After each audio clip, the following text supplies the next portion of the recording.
Good morning, boys and girls. Welcome back to Mr. Herring's fifth grade social studies.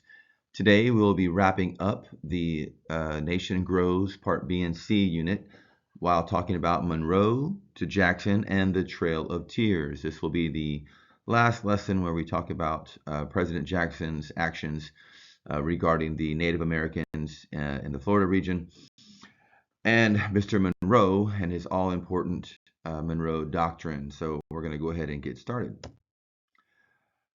After the War of 1812, the United States entered what some people call an era of good feelings.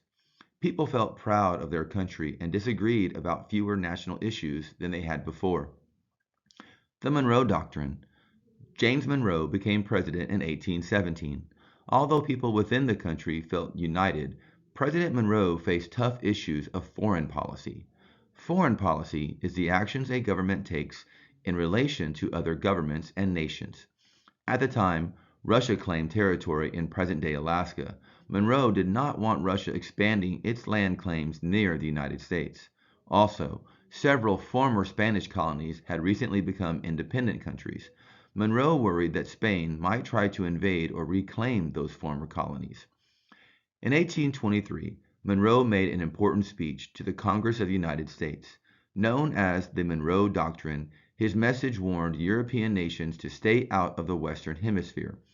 The American continents, Monroe said, are not to be considered as subject for future colonization by any European powers. Conflict over Florida. Florida was also a source of conflict between the United States and Spain. In 1817, Spain ruled Florida and a large part of what is today the southwestern United States. For years, many enslaved Africans had escaped to Florida. Some of them lived with the Seminole people. Americans believed that Seminoles were attacking settlers in Georgia.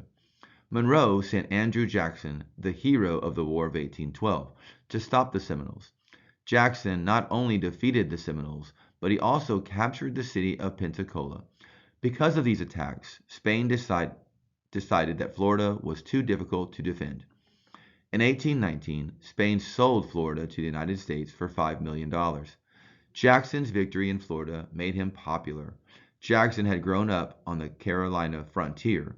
Ordinary people, especially those in the West, felt he was one of them. As Western territories became states, Western voters played a key role in national elections. President Jackson. When the United States Constitution was first written, only white men who owned property were able to vote. As new states joined the Union, they gave suffrage, or the right to vote, to all white men whether they owned property or not. In the 1820s, other states also dropped the property requirement. This change in the law affected later elections as more white men began to vote. Andrew Jackson ran for president in 1824 and lost. He ran again in 1828. This time, with the help of new voters from southern and western states, he won. Jackson was the first United States president to come from a region west of the Appalachians. When he was inaugurated, about 20,000 people came to Washington, D.C. to celebrate the election of the People's President. Once in office, Jackson aimed many of his policies at helping ordinary citizens. He closed the Bank of the United States because he believed it favored the rich. He also supported lower tariffs, or taxes on imports. Lower taxes on imports would mean lower prices, which Jackson thought would help ordinary people. American Indians fight for their homes. In the 1820s and 1830s, the Cherokees, Creeks, Chickasaws, Choctaws, and Seminoles lived in the Southeast. In many ways, the Cherokees lived as the white settlers near them did. They farmed, traded, and lived in towns. A Cherokee named Sequoyah had developed an alphabet for the Cherokee language. The Cherokees used it to create a newspaper, the Cherokee Phoenix. Today, you can read a version of the Cherokee Phoenix online. Many settlers were moving west during these years. As they searched for new places to live, they began to move on to the land that belonged to American Indians in the Southeast. The settlers believed they had a right to the land. President Jackson agreed with them. In 1830, Congress passed the Indian Removal Act.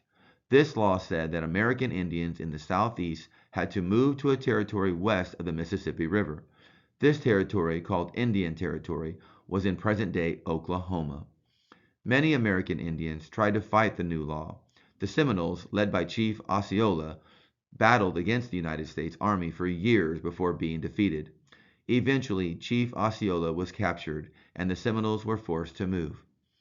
This map shows the trail leaving Georgia down through Louisiana, back up north along the Mississippi River, and west to the Oklahoma Territory. The Trail of Tears. The Cherokees used the courts to fight the Indian Removal Act. One of the leaders, John Ross, took the case to the Supreme Court. John Marshall, the Chief Justice of the Supreme Court, agreed with Ross. He said that it was illegal to force the Cherokees to move. Andrew Jackson ignored Chief Justice Marshall's decision. Jackson supposedly said, "John Marshall has made his decision. Now let him enforce it." However, the decision could only be enforced by the executive branch, the president. So the Cherokees were forced to move. Between 1838 and 1839, the U.S. Army forced about 15,000 Cherokees to travel about 1,000 miles to Indian Territory. Some of them rode on horseback or in wagons, but most walked. Thrust from their home environments, the people were not prepared to face natural events and a harsh winter on the trail. Many cold, hungry Cherokees fell ill. By the end of the journey, nearly one-fourth of them had died. The journey of American Indian groups to Indian Territory became known as the Trail of Tears. Now that you are finished, you may go back and re-listen to the video while you answer the questions. Good luck!